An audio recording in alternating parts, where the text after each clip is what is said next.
Walmart sells power tools. Not just basic tools, Milwaukee, DeWalt, and Makita. The same brands and the same battery platform sold at Home Depot and Lowe's. For Labor Day 2025, Walmart ran discounts on the Milwaukee M18 3/8-inch cordless ratchet, the DeWalt 20-volt reciprocating saw kit, and the Makita 18-volt brushless hammer drill, competing head-to-head with the home improvement chains on the same name-brand tools. And Walmart's average power tool sale price is $87. Lowe's average is $147. That $60 gap is not a coincidence. It is a strategy. And Lowe's is racing to build a store that Walmart cannot follow into. Home Depot. Lowe's and Walmart together account for approximately 56% of all power tool purchases in the United States. Home Depot leads with roughly 28%. Lowe's holds about 19%. Walmart holds somewhere between 8 and 10% and is growing. The dollar share gap between Lowe's and Walmart in the tool category is large but narrowing. Not because Walmart is taking professional contractor business, it is not. But because Walmart is increasingly competitive in the entry-level DIY segment that has historically been Lowe's second most important customer after the professional contractor. And for Lowe's, which generated approximately $83 billion in 2024 from over 1,700 U.S. stores, losing the entry-level DIY customer to Walmart is not a theoretical concern. It is a measurable revenue pressure playing out in the same market. The clearest evidence of how seriously Walmart took the tool category was the Hart Tools launch.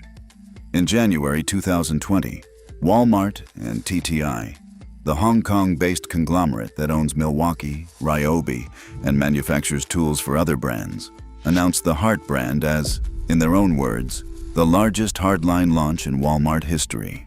Over 100 SKUs, a complete 20-volt cordless platform, drills, impact drivers, circular saws, outdoor power equipment, and storage.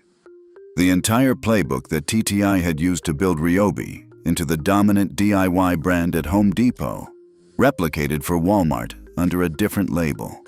The launch was described as aggressive by every industry observer who covered it. It was. And then, in late 2025, TTI announced it was voluntarily discontinuing the Hart brand entirely by the end of the year. The company said the discontinuation would support its medium-term internal profitability objectives. In retail, that phrasing means the channel was not profitable enough to sustain the investment. What it reveals is that selling professional brand tools through Walmart's pricing architecture is genuinely difficult to make profitable, because Walmart's average power tool sale price is too low to generate the margin that justifies the product development and marketing investment. TTI built Hart to win at Walmart. TTI decided that winning at Walmart wasn't worth winning. That is a significant piece of information for everyone watching this space. Lowe's response to all of this was announced publicly on December 11, 2024. At its investor conference, Lowe's CEO Marvin Ellison presented the company's 2025 Total Home Strategy. The first of 5 growth pillars was Drive Pro Penetration. Ellison specifically noted that Lowe's had reached 30% Pro customer penetration and committed to continuing to grow it. The Pro customer, the electrician, the plumber, the small contractor, the HVAC technician, is the customer Walmart cannot serve. That customer needs professional-grade platforms, technically knowledgeable staff, job site delivery, and account-based purchasing. A Walmart supercenter does not have any of those things. Lowe's, with its total home strategy, is explicitly betting that building the infrastructure to serve that customer is the answer to a price war it cannot win at the low end. The brand moves Lowe's made in 2023 and 2024 reflect the same logic. Klein Tools, the professional electrical hand tool brand that left a 14-year exclusivity with Home Depot in February 2023, rolled into Lowe's Pro Zones across all stores by August 2023. Nearly 2,000 Klein SKUs, 2 Lowe's exclusive platforms. And in October 2024, Lowe's named Klein its Vendor Partner of the Year and its Innovation Partner of the Year simultaneously in the Hardlines division. Klein is not a brand that competes at Walmart's $87 average price point. Klein is a brand that professional electricians buy because they trust it on a job site. Lowe's bringing Klein in is Lowe's explicitly choosing to stock tools that attract professionals rather than discount shoppers. At the same time, Lowe's exited Flex cordless tools from stores going into 2026. Flex, owned by Chervon, the same company that makes Lowe's Cobalt line, had been positioned as a high-performance alternative to Milwaukee and DeWalt. It did not succeed at that positioning. Chervon reported a 31% drop in North American sales from 2022 to 2023 and posted a net loss. The Flex exit clears floor space for Bosch, which has been expanding its presence at Lowe's, and for continued Klein expansion. The pattern is consistent. Lowe's is removing brands that blur the line between professional and consumer and replacing them with brands that draw professionals specifically. Here is what the numbers reveal when you put them together.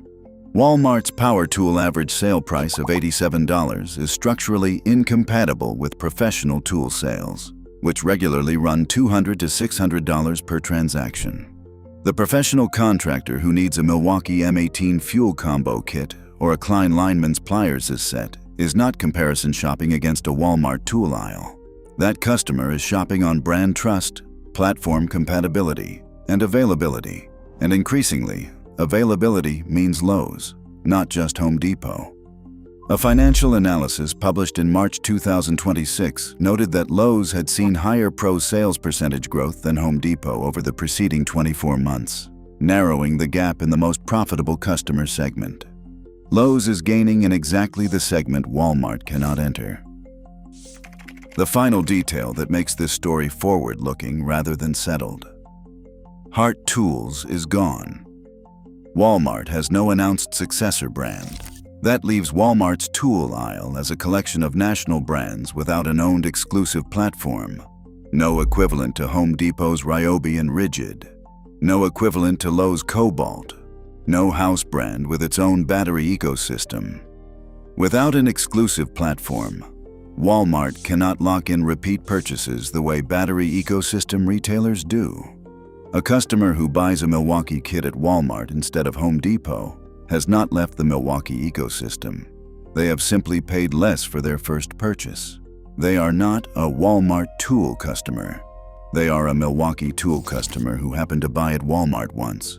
That is the fundamental limit of Walmart's tool strategy, and it is the space Lowe is betting its next decade on. If this changed how you think about where these stores are headed, subscribe.